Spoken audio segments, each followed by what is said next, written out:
Hello friends, स्वागत है आपका आपके अपने यूट्यूब चैनल में। और आज हम जो अधिगम का वो टॉपिक है जो हम पूरा का पूरा कंप्लीट कर देंगे, यानी बहुत ही थोड़ा सा पार्ट इसका बचा है।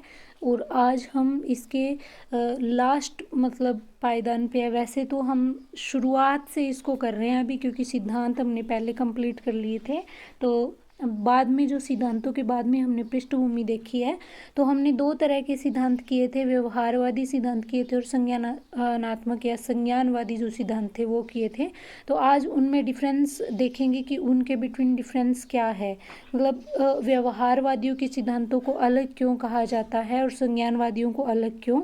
तो इनको आज हम देख लेते हैं। उसके बाद ये टॉपिक पूरा का पूरा हमारा ख़त्म हो जाएगा और उसके बाद जो है हम नेक्स्ट टॉपिक लेंगे। तो आज पहला जो है, पहले जो सिद्धांत आए थे वो आए थे व्यवहारवादी सिद्धांत। ये संज्ञानवादी ये बहुत बाद में आए थे, पहले व्यवहारवादी आए थे। और ये व्यवहारवादी सिद्धांत व्यवहारवादियों ने दिए थे, इसीलिए ये व्यवहारवादी सिद्धांत कहलाए। ठीक है। इसी के साथ संज्ञानवादी सिद्धांत जो है वो गैस्टाल्टवादियों ने दिए थे। गैस्टाल्ट का मतलब होता है संपूर्ण। ये हम पहले जो गैस्टाल्टवाद जो हमने सूझ का सिद्धांत किया था, अंतर्दृष्टि एवं सूझ का, उसमें पढ़ लिया था पूरा का पूरा। तो ये व्यवहारवादी जो है ये कौन कौन से है? आई.पी. पावलोव ने शास्त्रीय अनुबंधन का, बी.एफ. स्किनर ने क्रिया प्रसूत अनुबंधन का, एडवर्ड ली थॉर्नडाइक ने प्रयास एवं त्रुटि का, क्लार्क एल हल ने पुनर्बलन का सिद्धांत। तो ये सारे के सारे व्यवहारवादी। और संज्ञानवादी कौन से हैं? तो संज्ञानवादी Max Wertheimer, Wolfgang Kohler, Kurt Lewin, Kurt Koffka, ये गेस्टाल्टवादी थे। और मैक्स वर्दीमर ने जो है अंतर्दृष्टि सूझ का सिद्धांत जो है वो दिया था और प्रयोग किया था वोल्फगैंग कोहलर ने।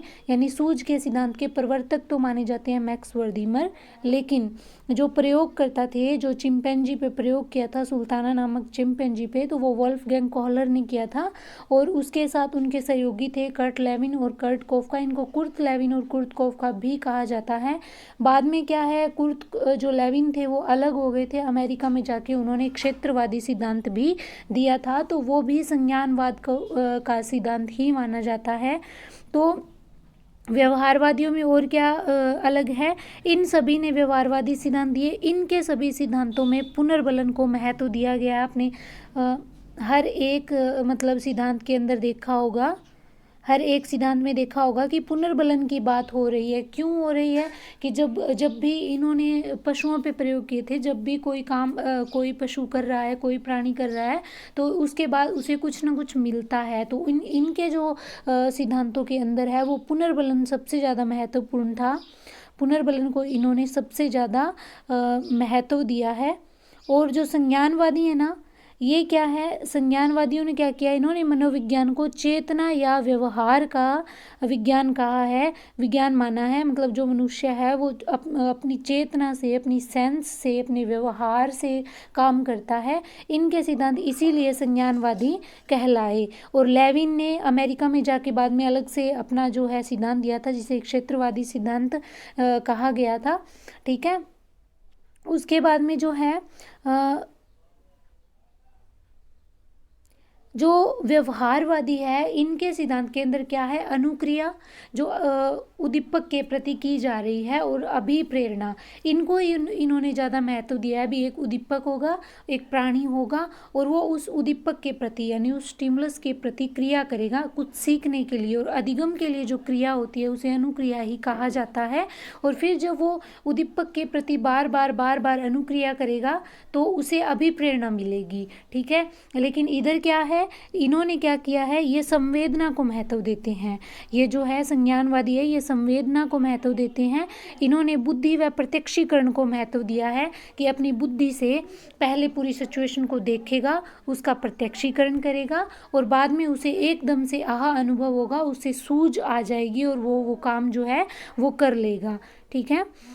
और अनुक्रिय उद्दीपक व अभिप्रेरणा को महत्व दिया। आगे ये अधिगम को यंत्रवत मानते हैं। ठीक है। ये कैसा मानते हैं कि अधिगम जो है वो एक मशीन के जैसे होता है। अगर बार बार एक ही चीज़ को करे जाएंगे तो वो हमारे अंदर इस तरीके से बैठ जाएगी, अगर हम फिर उस पर नहीं भी ध्यान देंगे तो वो हम कर पाएंगे। जैसे गाड़ी चलाते हैं तो शुरुआत में जब गाड़ी सीखते हैं तो बहुत ही ध्यान से गाड़ी को चलाना सिखाया जाता है, लेकिन जब मनुष्य गाड़ी चलाना सीख जाता है तो उसके बाद उसे ज़्यादा ध्यान देने की ज़रूरत नहीं होती। तो व्यवहारवादियों ने ऐसा ही माना है कि आप अभ्यास करते रहिए और अधिगम जो है यंत्रवत हो जाएगा। इसे पशु भी कर सकता है, यानी मानव के साथ साथ इन्होंने पशुओं से भी ये एस्पेक्ट किया है, ये माना है, ये प्रूव किया है कि पशु भी अधिगम कर सकते हैं। लेकिन संज्ञानवादियों ने क्या किया है, ये संज्ञान को महत्व देते हैं, सेंस को महत्व देते हैं, और इनके सिद्धांत जो है इनके जो पॉइंट ऑफ व्यू से क्या है, अधिगम केवल मनुष्य कर सकता है, अधिगम यंत्रवत नहीं है। ये जो है समस्या समाधान पर आधारित होता है, और समस्या समाधान जो है वो केवल जो ह्यूमन बीइंग है वो कर सकता है, यानी मानव कर सकता है। वो अपनी सेंस, क्योंकि सेंस किस में होती है, केवल मानव में होती है। पशु तो बिल्कुल अनबोल होते हैं, उनको कुछ पता नहीं होता, उनके दिमाग नहीं होता। पशु और मनुष्य में फ़र्क इतना है कि मनुष्य में दिमाग होता है, सेंस होती है, और पशु में वो सब नहीं होता। तो इन्होंने, संज्ञानवादियों ने क्या कहा है, अधिगम जो है वो समस्या समाधान पर आधारित होता है, और ये केवल मानव कर सकते हैं क्योंकि ये यंत्रवत नहीं है। उसके बाद में जो व्यवहारवादी हैं, ये अधिगम को मानते हैं कि अधिगम जो है वो धीरे धीरे होता है और उसमें समय लगता है। अब ऐसी नॉर्मल सी बात है कि अगर अधिगम को बार बार रिपीट किया जाएगा, यंत्रवत बनाया जाएगा, तो समय तो लगेगा। लेकिन संज्ञानवादी क्या मानते हैं कि जो अधिगम है वो सूझ पर आधारित है, और सूझ अचानक से आती है। तो अधिगम जो है इसमें समय नहीं लगता, अचानक से जो इंसान है वो सीख जाता है, ऐसा मानते हैं ये। ठीक है, इसमें समय नहीं लगता। अधिगम जो है, ये कहते हैं कि अधिगम किसी भी समस्या का समाधान करने की योग्यता है। मतलब अगर किसी मनुष्य के अंदर समस्या का समाधान करने की योग्यता है तो मतलब वो अधिगम कर चुका है। लेकिन व्यवहारवादी क्या मानते हैं कि अधिगम में समय लगता है, और अधिगम जो है वो अनुबंधन बनाने का परिणाम है। अब अगर अनुबंधन बनाया जाएगा तो समय तो लगेगा, किसी चीज़ के अंदर बॉन्ड बनाएंगे।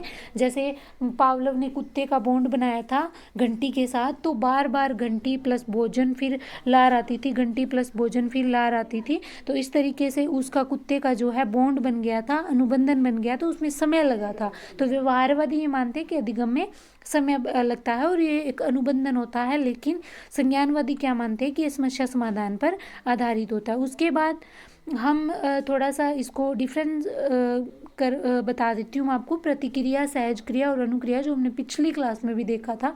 प्रतिक्रिया होती है क्रिया के प्रति की गई क्रिया। सहज क्रिया होती है जन्मजात होती है ये, जैसे हम प्याज काटेंगे तो हमारी आंखों में आंसू आ जाएंगे, पलक झपकाना, ये मूल प्रवृत्त्यात्मक व्यवहार पर आधारित होती है। और अनुक्रिया होती है अधिगम के लिए की गई क्रिया। अनुक्रिया लक्ष्य पाने के लिए जो क्रिया की जाती है उसे अनुक्रिया कहते हैं, और लक्ष्य होता है उद्दीपक, जैसा व्यवहारवादियों ने अपने सिद्धांतों में यूज़ किया है। ठीक है, लेकिन ये संज्ञानवादी क्या कहते हैं, इंद्रियों से प्राप्त प्रथम ज्ञान को संवेदना कहते हैं। मतलब जब हम कोई, हमारी जो पांचों इंद्रियां होती हैं उनसे हम जब कोई भी चीज़ सीखते हैं तो उस ज्ञान, जो पहले ज्ञान आता है उसे संवेदना कहते हैं। और संवेदना जो है मानसिक पीढ़ी का प्रथम ज्ञान जो है वो संवेदना है। मन से पहले, सबसे पहले जो ज्ञान प्राप्त करते हैं वो संवेदना होती है। ठीक है, इसके बाद संवेदना के बाद क्या होता है, प्रत्यक्षीकरण होता है, दूसरी सीढ़ी। पहली सीढ़ी संवेदना है, दूसरी सीढ़ी प्रत्यक्षीकरण है, उसके जिसमें पहचान और व्याख्या होती है। ठीक है, प्रत्यक्षीकरण करेंगे तो हमें किसी चीज़ की पहचान हो जाएगी, और फिर व्याख्या जो है हमारे सामने, हमारे दिमाग के अंदर अपने आप सेट हो जाएगी। ठीक है, प्रत्यक्षीकरण द्वारा संज्ञान का निर्माण होता है। हम किसी चीज़ का प्रत्यक्षीकरण कर लेंगे तो हमारे संज्ञान में अपने आप वो चीज़ आ जाएगी, उसका बिंब आ जाएगा।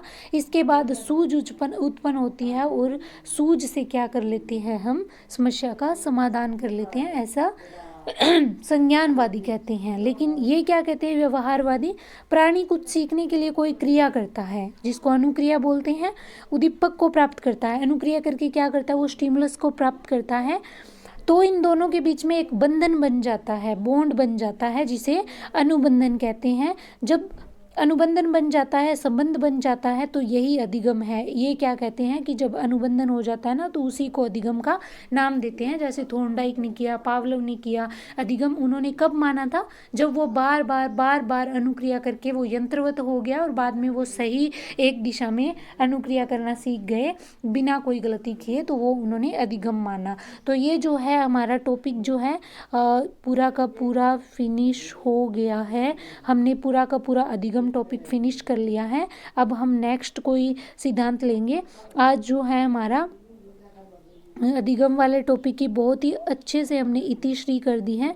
ठीक है, तो ये टॉपिक आपको किस तरीके से समझ में आया है, नहीं आया? मैंने ज़्यादा लंबी क्लासेस नहीं रखी क्योंकि देखिए मेरे पास डिजिटल बोर्ड नहीं है और जो सामने देख के पढ़ाया जाता है उससे बेटर मुझे ये वाला ऑप्शन लगा कि मैं इस तरीके से पढ़ाऊँ, क्योंकि डिजिटल बोर्ड पे इतना पढ़ाना सही रहता है, लेकिन जो मार्कर बोर्ड होता है उस पर इतना सारा कंटेंट एक साथ अवेलेबल करवाना बहुत ही मुश्किल हो जाता है, फिर PDF भी नहीं बन पाती। तो मैंने ये तरीका यूज़ किया है।